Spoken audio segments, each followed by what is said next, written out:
At first, I didn't have a name for what I was feeling. There was this constant tightness in my chest, this gnawing dread that never seemed to leave. It didn't happen just in stressful situations. It was everywhere. Mornings were the worst. I would wake up with a racing heart and an overwhelming sense of panic, unsure of why I felt that way. It was like a shadow that followed me through the day, popping up at random moments, at work, in social settings, or even when I was alone at home. I couldn't sleep. I couldn't focus. I couldn't eat without feeling sick.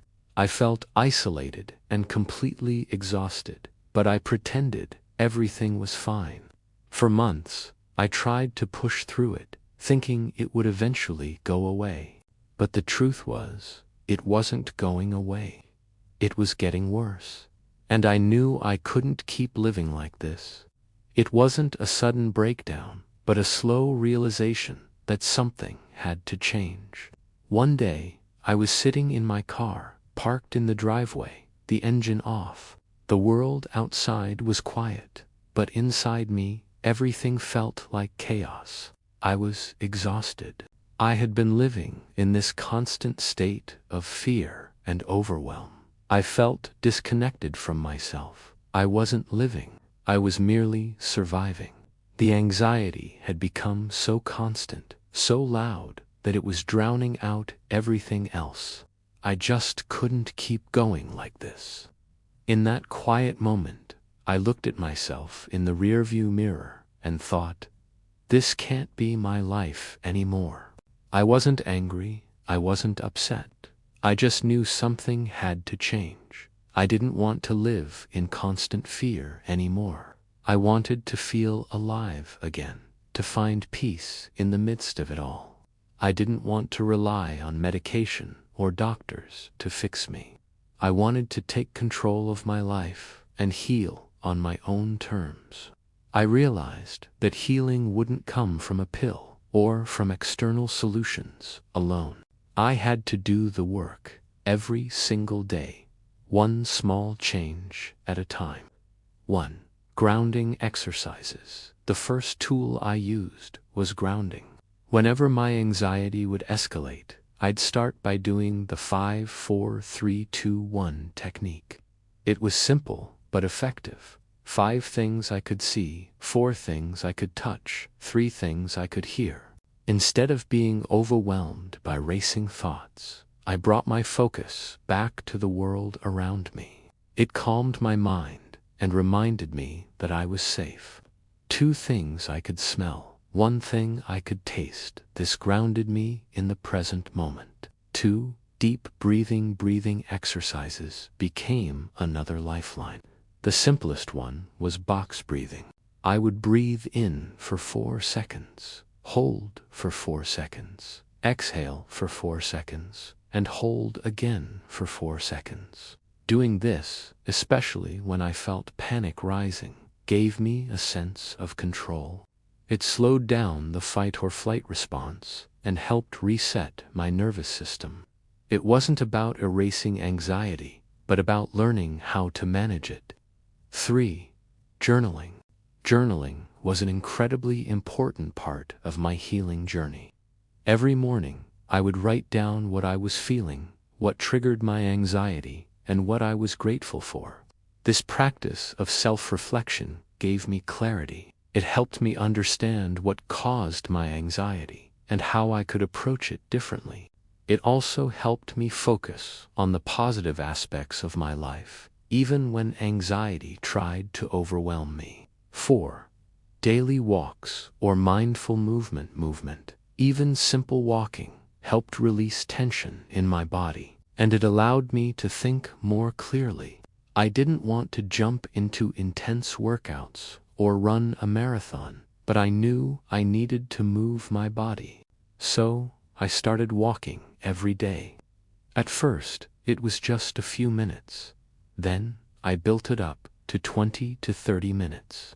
Sometimes I would walk outside in nature. Other times, just around my neighborhood. 5. Limiting overstimulation. Clear-headed way. Instead of feeding my anxiety with outside chaos. I noticed that the more I exposed myself to screens, news, and social media first thing in the morning, the more anxious I felt. So I set some boundaries. No phone for the first 30 minutes after waking up.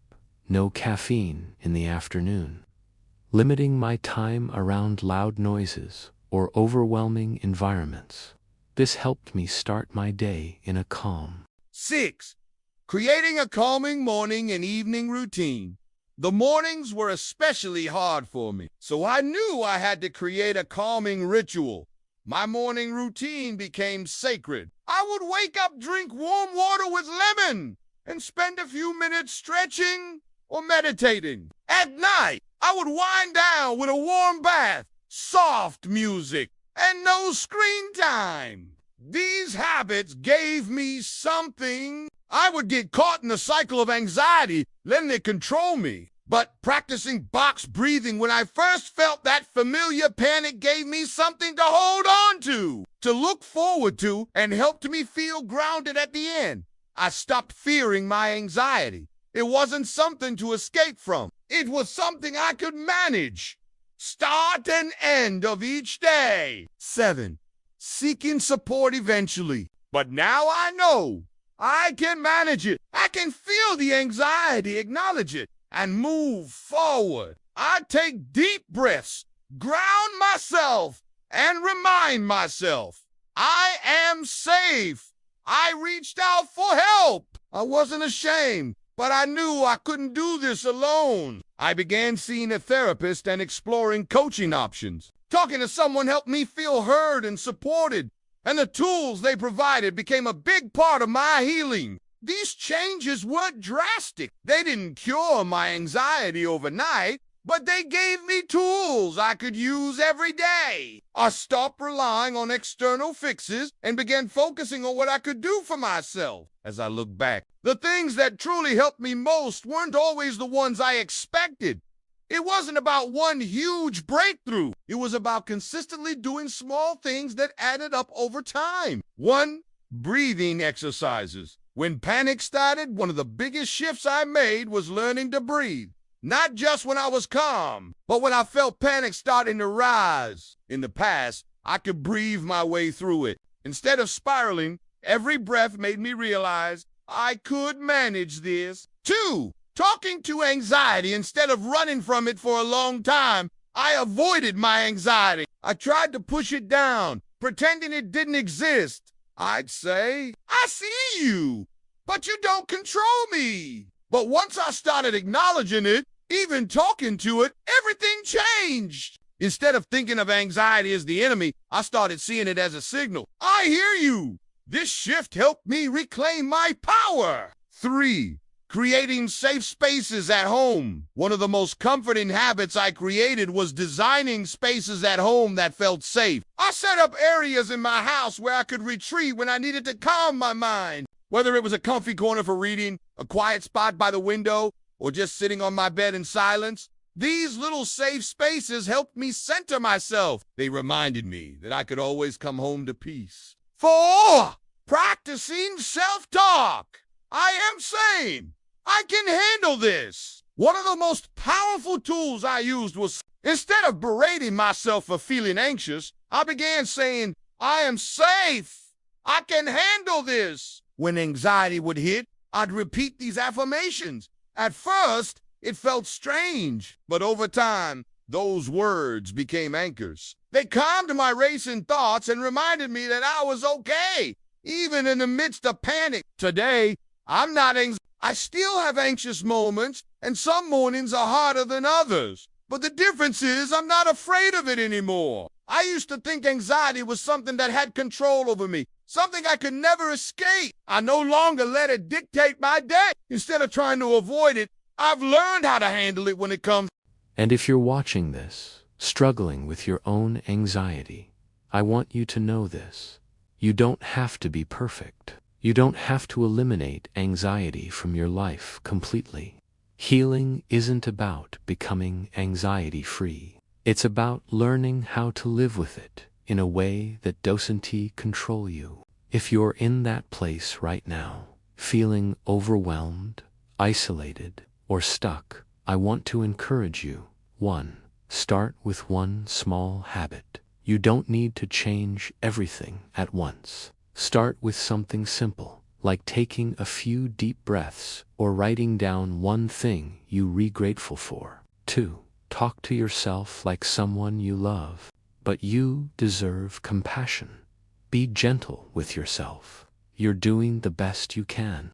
It's easy to be hard on yourself when you feel anxious. Trust the process and believe that it's possible. 3. You're not late. You're healing in your own time.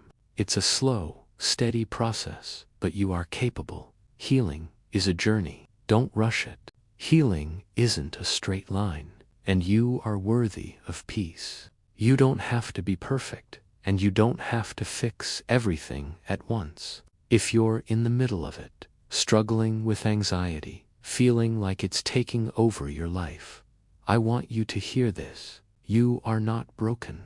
Anxiety doesn't define you.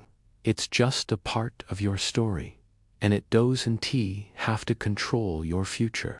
It's okay to have difficult days. It's okay to feel overwhelmed. Healing is slow, and sometimes it feels like you're moving backward, but I promise you, it's real. Every time you show up for yourself, even in the smallest way, you are healing. Even if it's just breathing for a few seconds, or getting out of bed and going for a short walk, that's progress. You don't need to have it all figured out. You don't need to rush. You just need to keep going. One step at a time, one moment at a time. I believe in you, and more importantly, you need to believe in yourself. If this video brought you some comfort, or if you felt like this story resonated with you, please give it a like. Next, and remember, video might just be the one that helps you or someone else take the next step toward healing. You might not know it, but your like could help someone else who needs to hear this message. If you know someone who's struggling with anxiety, share this video with them. It might be the reminder they need to hear today. Sometimes, a real story, a simple message, can make a huge difference. And if you'd like to hear more true recovery stories, practical tips, and personal experiences with overcoming anxiety, consider subscribing. Thank you for watching. You're not alone. You've already taken one important step today by being here, and you're one step closer to feeling better. Take care, and I'll see you in the next video.